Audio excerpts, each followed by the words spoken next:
What's up, YouTube? This game made me hate fucking video games, dude. You will see why. This game is fucking. Dude, I hate video games after this game. Um, we're doing good on Twitch. We got 6 followers. Let's keep it going. We got to stay active in chat, though. That's a big thing. Active activities. Same thing on Twitch. Make sure you like, comment, share, subscribe. All that good shit. Turn the post notifications on so you get notified when I post YouTube videos.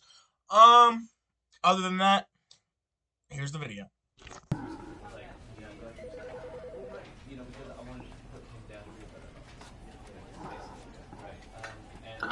Alright. What the fuck? Is that my computer? Yo, chat! Y'all see that?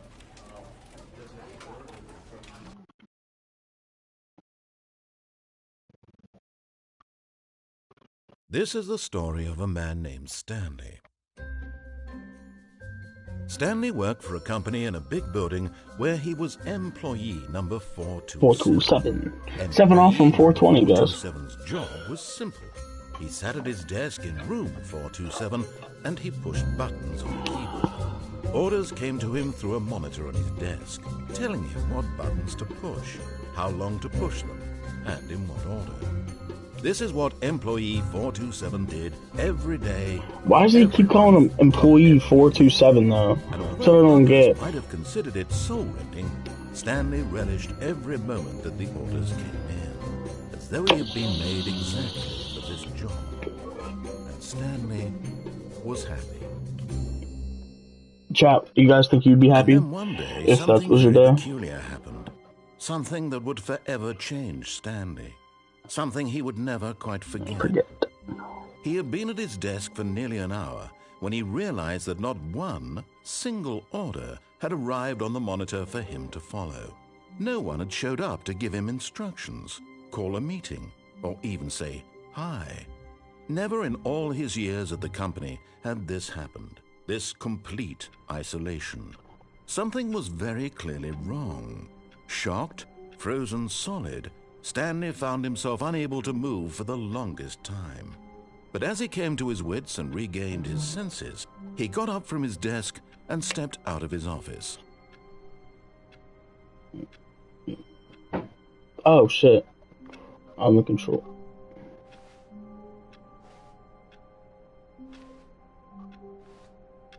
This is weird, chat.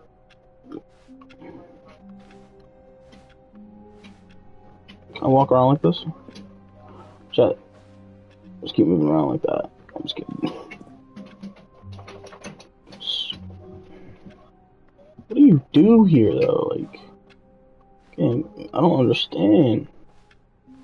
Can I go? All of his co-workers were gone. What could it mean? Stanley decided to go to the meeting room. Perhaps he had simply missed a memo. Take it, we're supposed to listen to him?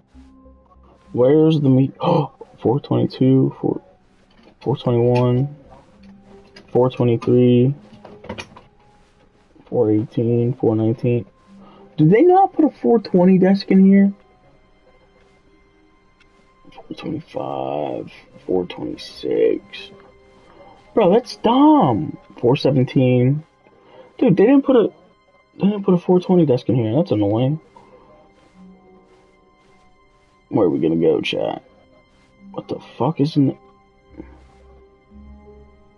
4B3? Or is that an 8?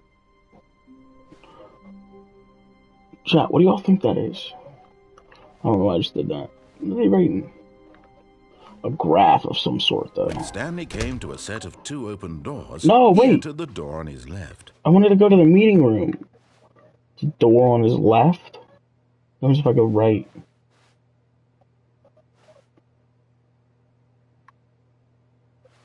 Alright, we'll go to the left.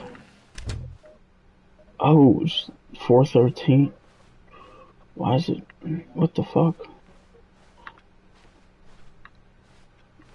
Chat? Where am I going? Yet there was not a single person here either. Alright, Feeling a chat. wave of disbelief, Stanley decided to go up No. to his boss's office, hoping he might find an answer there. Go back.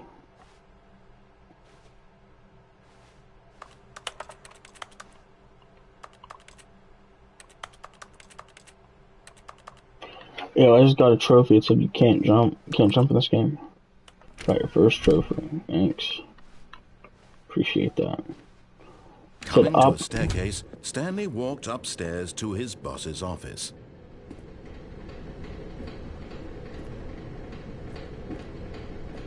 Chat, I'm not going down there. Going all the way up. Let's go up to the boss. Let's tell the boss we quit. How about that? Executive bathroom. Okay, how big is this building? These are some pretty tall ceilings. Okay. My boss is...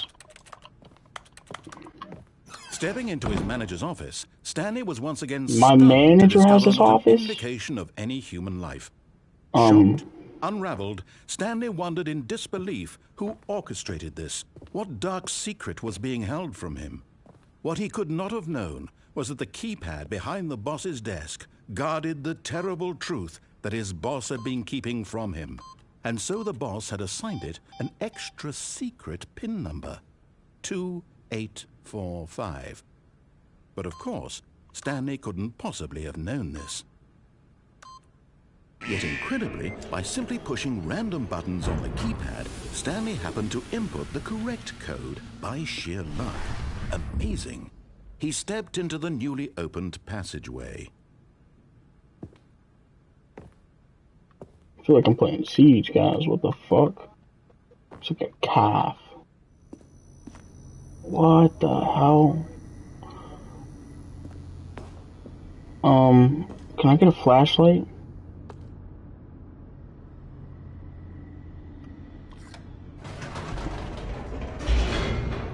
Wait, I pressed up.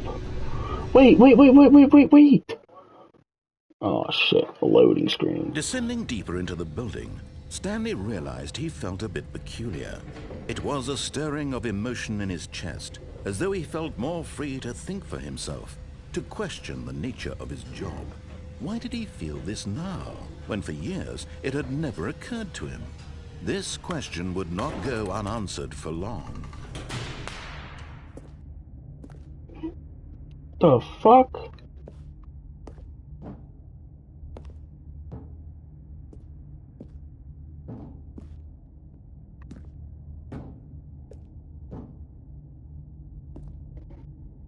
Stanley walked straight ahead Holy through the large fuck. door that read Mind Control Facility. Wait. We're gonna escape, guys. Although this passageway had the word escape written on it, the truth was that at the end of this hall, Stanley would meet his violent death. Let's see if he's telling the truth. I don't believe him. I would never believe a man I don't see. The door behind him was not shut. Stanley still had every opportunity to turn around and get back on track. You want me to get back on track? At this point, Stanley was making a conscious, concerted effort to walk forward and willingly confront his death.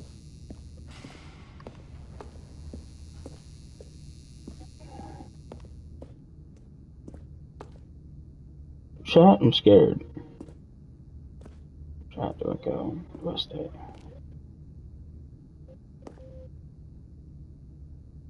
Oh, that's a far drop. I'm going back. Run.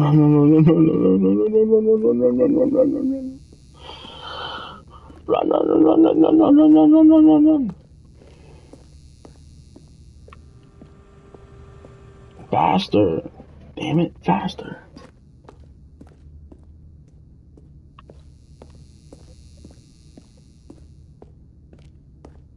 It's time to skedaddle, guys. We gotta skedaddle.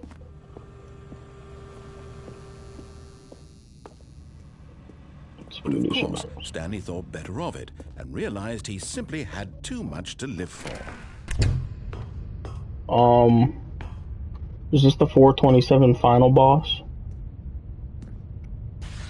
The lights rose on an enormous room packed with television screens. What horrible secret did this place hold? Stanley thought to himself. Did he have the strength to find out? Yes, he did. My name's not Stanley, it's Spooky.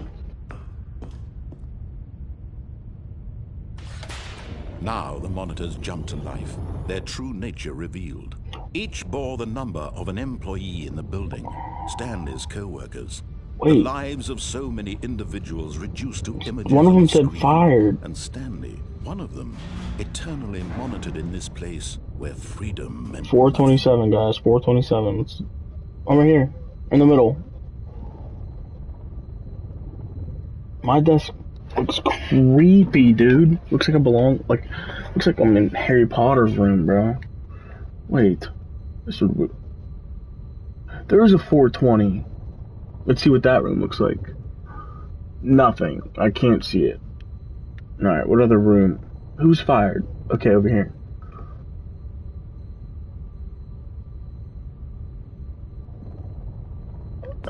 It's empty.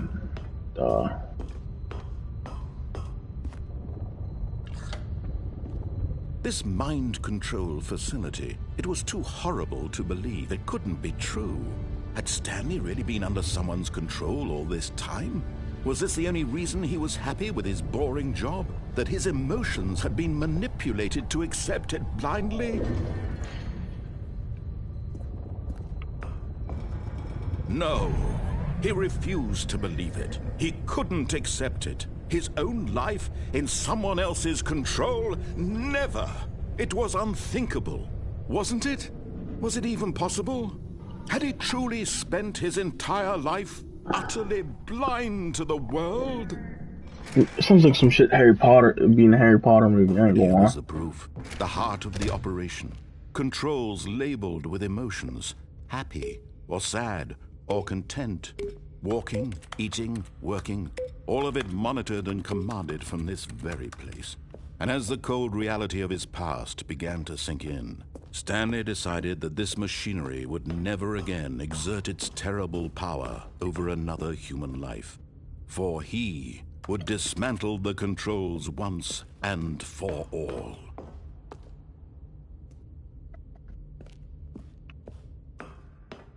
Mind controls idle at awaiting input. Input. System power. What happens if we on? Oh, Stanley, you didn't just activate the controls, did you? After they kept you enslaved all these years, you go and you try to take control of the machine for yourself. Is that what you wanted? Control? Loading mind control systems. Stanley, Let's go. I applaud your effort, I really do. But you need to understand, there's only so much that machine can do. You were supposed to let it go, turn the controls off, and leave. Nope, I'm in control. If you want to throw my story off track, you're going to have to do much better than that. I'm afraid you don't have nearly the power you think you do. For example, and I believe you'll find this pertinent, Stanley suddenly realized he had just initiated the network's emergency detonation system.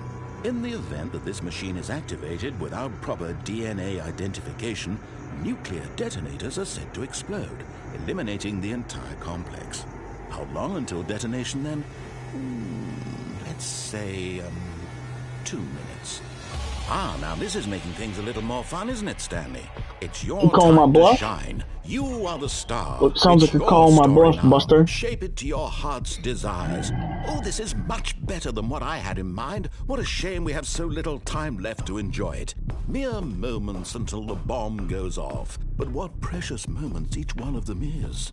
More time to talk about you, about me, where we're going, what all this means. I barely know where to start. What's that? You'd like to know where your co-workers are? Yeah. A moment of solace before you're obliterated. All right, yeah. I'm in a good mood. You're gonna die anyway. I'll tell you exactly what happened to them. I erased them. I turned off the machine. I set you free.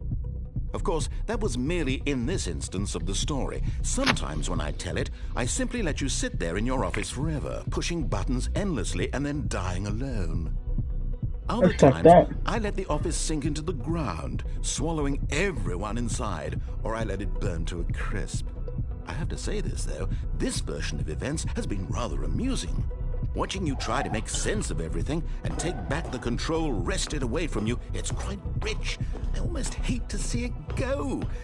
But I'm sure whatever I come up with on the next go-around will be even better.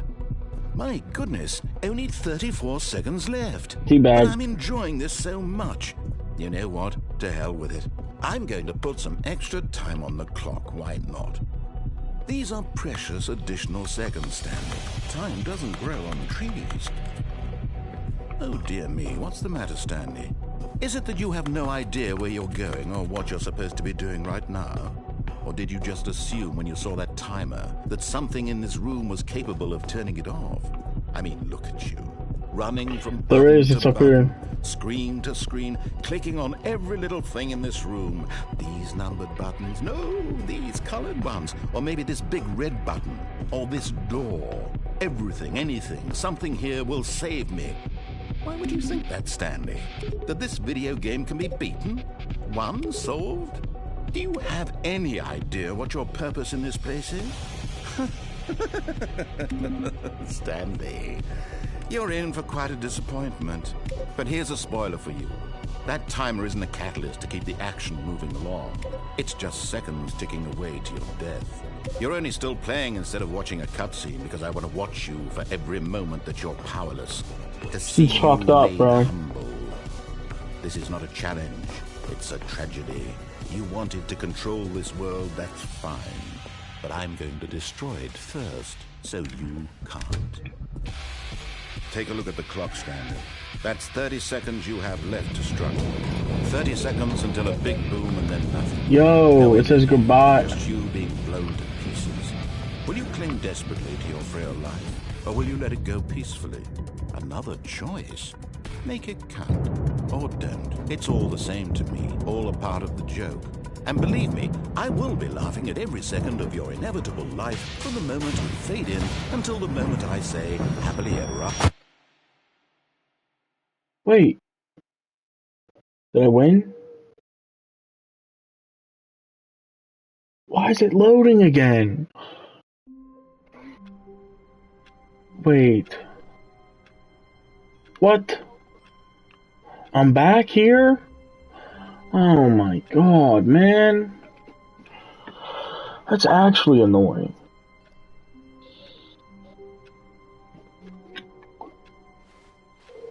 All of his co-workers were gone. What could it mean?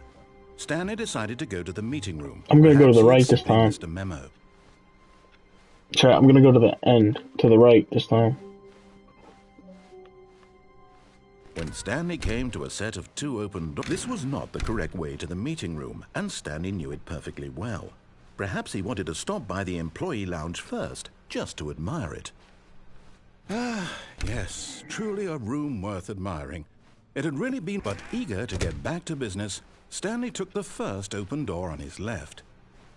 No, he didn't. Stanley was so bad at following directions, it's incredible he wasn't fired years ago. Look, Stanley, I think perhaps we've gotten off on the wrong foot here. I'm not your enemy, really, I'm not. I realize that investing your trust in someone else can be difficult, but the fact is that the story has been about nothing but you all this time. There's someone you've been neglecting, Stanley. Someone you've forgotten about.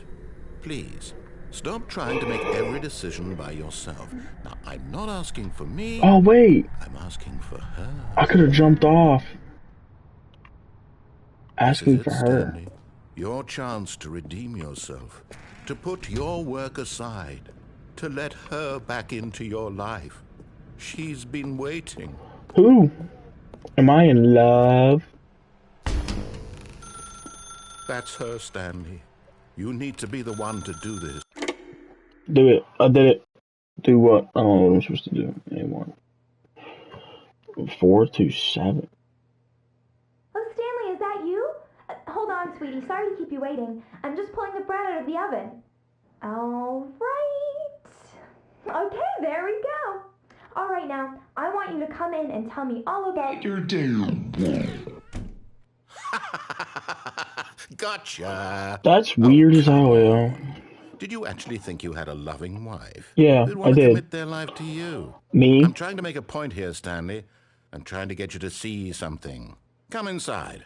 Let me show you what's really going on here. Oh. Sorry. but you're in my story now. Chat? What's up? This is a very sad story about the death of a man named Stanley. Wait, what? Stanley is quite a boring fellow.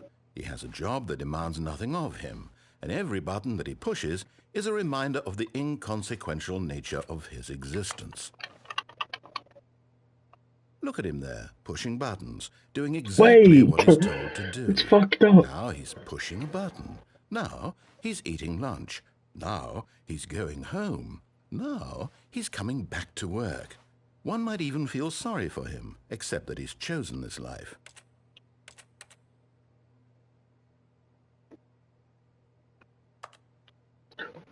What happens if we don't press a button, chat? I'm not even gonna press it.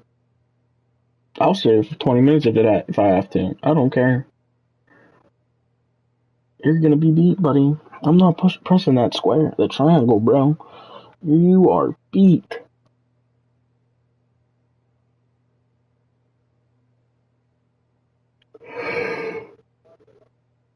Shit, chat, I'm tired. Might be time for bed. Time to go to bed. Time to go to bed. Time to go to bed. Time to go to bed. Alright, chat, I'm gonna press it. But in his mind, he can go on fantastic adventures. From behind his desk, Stanley dreamed of wild expeditions into the unknown, fantastic discoveries of new lands. It was wonderful. And each day that he returned to work was a reminder that none of it would ever happen to him.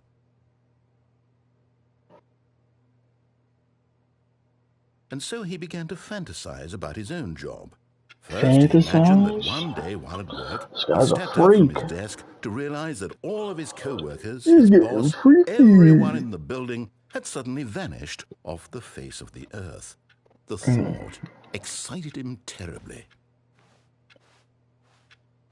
So he went further. He imagined that he came to 2 open doors and that he could go through either. At last, choice. It barely even mattered what lay behind each door. The mere thought that his decisions would mean something was almost too wonderful to behold. As he wandered through this fantasy world, he began to fill it with many possible paths and destinations. Down one path lay an enormous round room with monitors and mind controls. And down another was a yellow line that weaved in many directions. And down another was a game with a baby. And he called it the Stanley Parable. It was such a wonderful fantasy, and so in his head he relived it again, and then again, and again, over and over, wishing beyond hope that it would never end, that he might always feel this free. Surely there's an answer down some new path, mustn't there be? Perhaps if he played just one more time. But there is no answer. How could there possibly be? In reality, all he's doing is pushing the same buttons he always has. Nothing has changed. The longer he spends here, the more invested he gets, the more he forgets. I'm not gonna lie, guys, this game's making me hate video games. I'm confused. Wait, go to sleep? And I'm trying to tell him this, that in this world he can never be anything but an observer, that as long as he remains here, he's slowly killing himself. But he won't listen to me. He won't stop. Here, watch this. Stanley, the next time the screen asks you to push a button, do not do it. All right.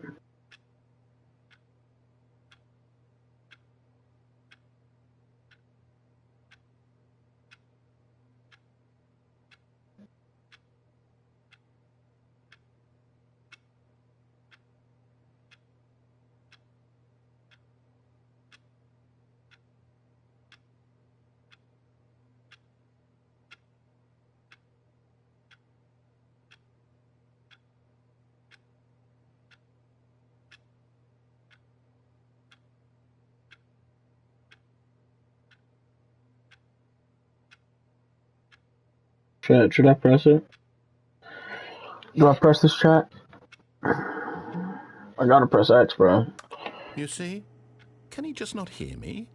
How can I tell him in a way that he'll understand that every second he remains here, he's electing to kill himself? How can I get him to see what I see? How can I make him look at himself? I suppose I can't, not in the way I want him to. But I don't make the rules. I simply play to my intended purpose, the same as Stanley. We're not so different, I suppose. I'll try once more to convey all this to him. I'm compelled to. I must. Perhaps, well, maybe this time he'll see. Maybe this time. And I tried again, and Stanley pushed a button. And I tried again, and Stanley pushed a button. And I tried. What?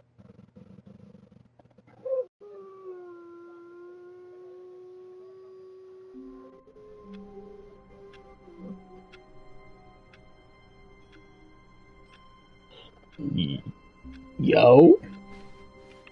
All of his Oh my god, bro. Alright, this is the last time we're playing this and I'm getting off, guys. Perhaps he had simply missed a memo.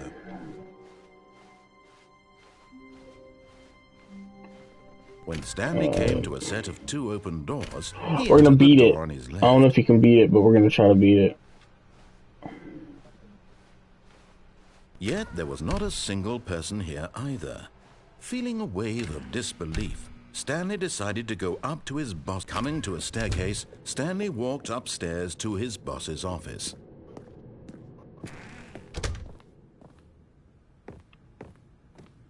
Stepping into his manager's office, Stanley was once again stunned to discover not an indication of any human life. What could it mean? Stanley wondered aloud to nobody.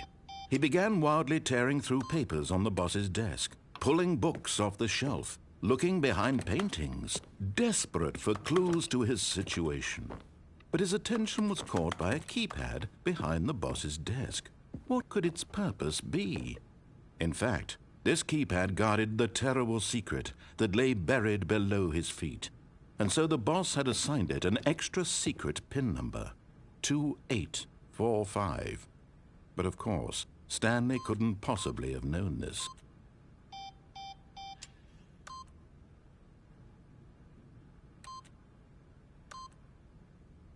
Stanley, yet incredibly, by simply pushing random buttons on the keypad, Stanley happened to input the correct code by sheer luck.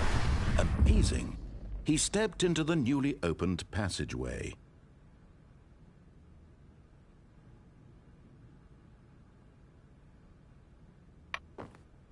Where's the passageway at? Oh, it's behind me.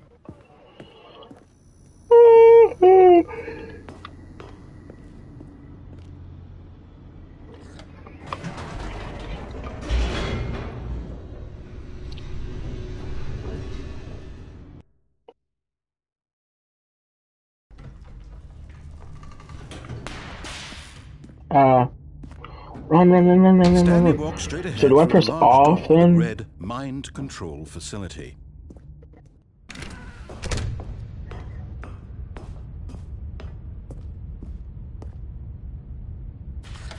The lights rose on an enormous room packed with television screens. What horrible secret did this place hold? Stanley thought to himself. Did he have the strength to find out? Let me go.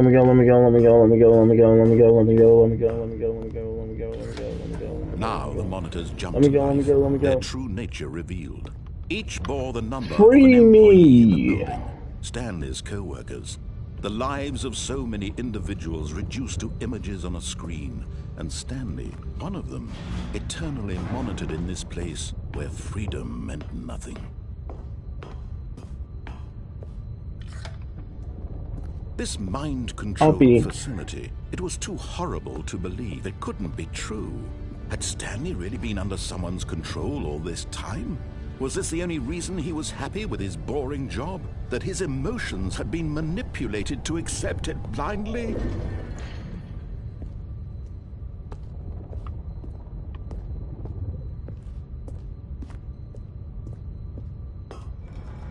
No. He refused to believe it. He couldn't accept it. His own life in someone else's control? Never! It was unthinkable, wasn't it? Was it even possible? Had he truly spent his entire life utterly blind to the world?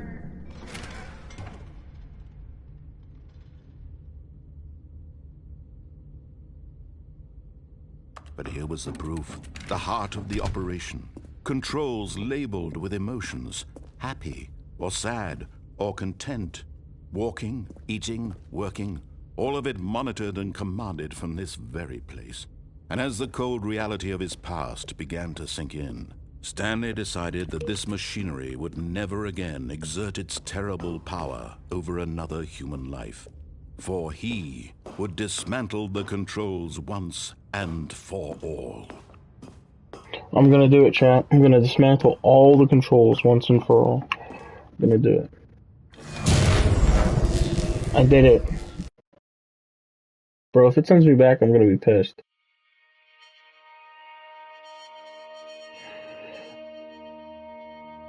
What's happening? Blackness and a rising chill of uncertainty. Was it over?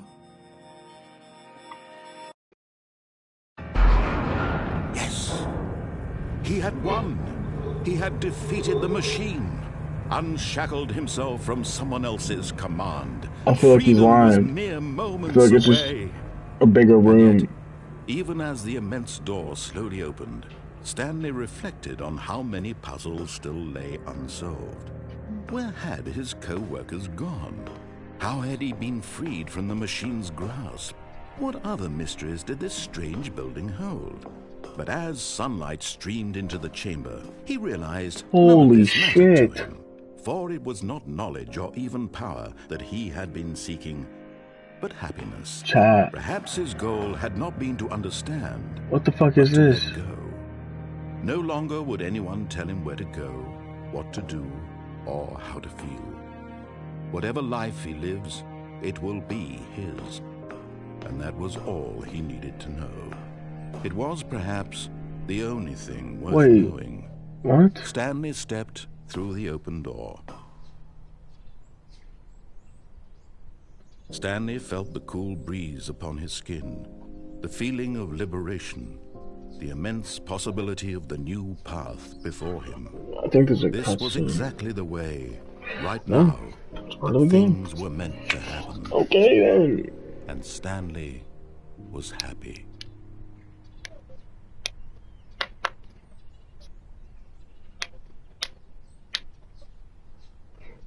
So that?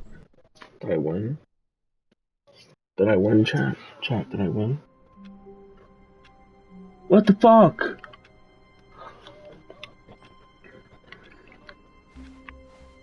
All of his co-workers were gone. What could it mean? Stanley decided Alright, we're gonna do the escape route now. Perhaps he had simply missed a memo. Remember the little fucking dark hallway? We're doing that. When Stanley Left. came to a set of 2 open doors, he entered the door on his left.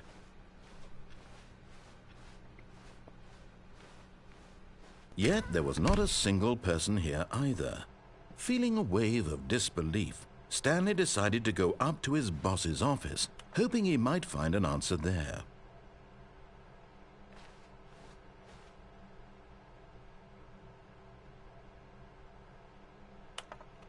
Hire someone to synergize papers. Papers are too synergized. Fire paper guy. Hire somebody to fire paper guy. Synergizing guy. Somebody to fire the paper synergizing guy. Jesus Christ, I can't read.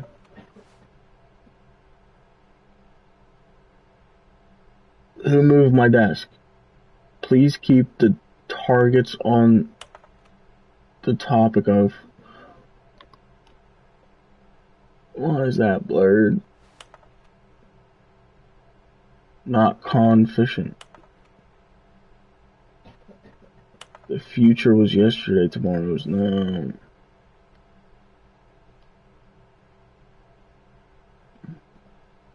Who's this Jim guy?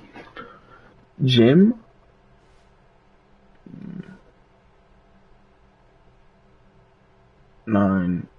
10, 11, 12, 1, 2.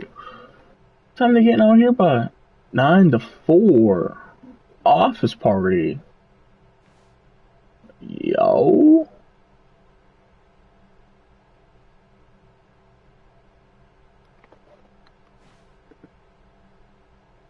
Rip.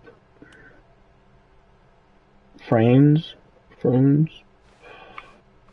It's on here.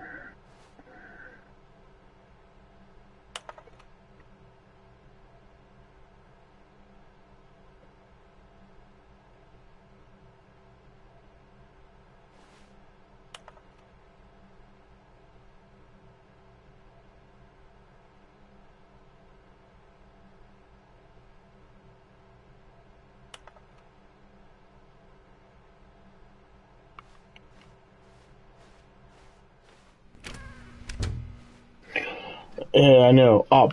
Wait, do we go down? Let's go down. Stanley walked upstairs to his boss's office. But Stanley just couldn't do it. He considered the possibility of facing his boss. Admitting he had left his post during work hours, he might be fired for that. And in such a competitive economy, why had he taken that risk? All because he believed everyone had vanished? His boss would think he was crazy. And then something occurred to Stanley. Maybe, he thought to himself, maybe I am crazy. All of my co-workers blinking mysteriously out of existence in a single moment for no reason at all? None of it made any logical sense. And as Stanley pondered this, he began to make other strange observations. For example, why couldn't he see his feet when he looked down? Why did doors close automatically behind him wherever he went? And for that matter, these rooms were starting to look pretty familiar. Were they simply repeating? No, Stanley said to himself, this is all too strange. This can't be real. And at last, he came to the conclusion that had been on the tip of his tongue. He just hadn't found the words for it. I'm dreaming, he yelled. This is all a dream. Oh, what a relief Stanley felt to have finally found an answer, an explanation. His co-workers weren't actually gone. He wasn't going to lose his job. He wasn't crazy after all. And he thought to himself, I suppose I'll wake up soon. I'll have to go back to my boring real-life job pushing buttons. I may as well enjoy this while I'm still lucid. So, he imagined himself flying and began to gently float above the ground. Then he imagined himself soaring through space on a magical starfield, and it too appeared. It was so much fun, and Stanley marveled that he had still not woken up. How was he remaining so lucid? And then perhaps the strangest question of them all entered Stanley's head. One he was amazed he hadn't asked himself sooner. Why is there a voice in my head dictating everything that I'm doing and thinking? Now the voice was describing itself being considered by Stanley, who found it particularly strange. I'm dreaming about a voice describing me, thinking about how it's describing my thoughts, he thought. And while he thought it all very odd and wondered if this voice spoke to all people in their dreams, the truth was that, of course, this was not a dream. How could it be? Was Stanley simply deceiving himself, believing that if he's asleep, he doesn't have to take responsibility for himself? Stanley is as awake right now as he's ever been in his life. Now, hearing the voice speak these words was quite a shock to Stanley. After all, he knew for certain, beyond a doubt, that this was in fact a dream. Did the voice not see him float and make the magical stars just a moment ago? How else would the voice explain all that? This voice was a part of himself too. Surely, if he could just... He would prove it. He would prove that he was in control, that this was a dream. So he closed his eyes gently, and he invited himself to wake up. He felt the cool weight of the blanket on his skin, the press of the mattress on his back, the fresh air of a world outside this one. Let me wake up, he thought to himself. I'm through with this dream. I wish it to be over. Let me go back to my job. Let me continue pushing the buttons. Please, it's all I want. I want my apartment, and my wife, and my job. All I want is my life exactly the way it's always been. My life is normal. I am normal. Everything will be fine. I am okay.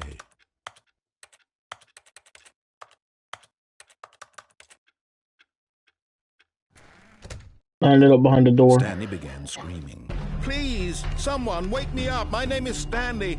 I have a boss. I have an office. I am real. Please, just someone tell me I am real. I must be real. I must be. Can anyone hear my voice? Who am I? Who am I? And everything went black.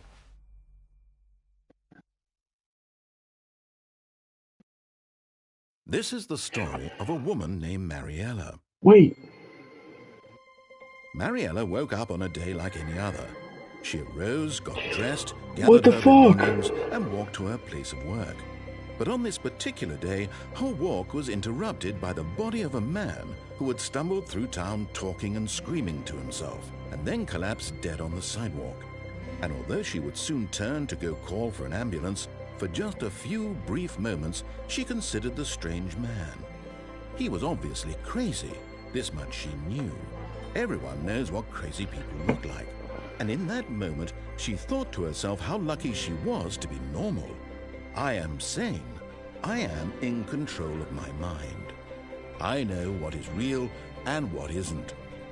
It was comforting to think this, and in a certain way, seeing this man made her feel better. But then she remembered the meeting she had scheduled for that day. The very important people whose impressions of her would affect her career, and by extension, the rest of her life. She had no time for this, so it was only a moment that she stood there, staring down at the body. And then she turned and ran. Chat. So, hold on. So she's applying for his job, and now she has to go interview for his job. She found them dead. She's fascinated by a dead body. That's what I just gained from what I heard so far. What a strange game. Oh, back to a loading screen. Who are we gonna play as now? Oh, how? Alright. It's been fuck, bro, I'm tired. It has been a good stream, chat. Fun stream. I had fun. Don't know the next time I'm gonna be streaming. I'll keep you guys updated. YouTube. Great YouTube video right here. Only if this fucking clock would shut up. Shut up. And then, YouTube, good video today. Twitch, did good. Still stuck at 6 followers though. We gotta get that up. Gotta get to 10. Gotta get to my goal. 10 followers on Twitch. 10 followers on Twitch. Like, comment, subscribe, YouTube. I'll keep you guys updated on the next live, the next YouTube video, the next TikTok. Alright. Good stream today, guys. Good stream. It was a great one. One for the Bucks, man. Goodbye.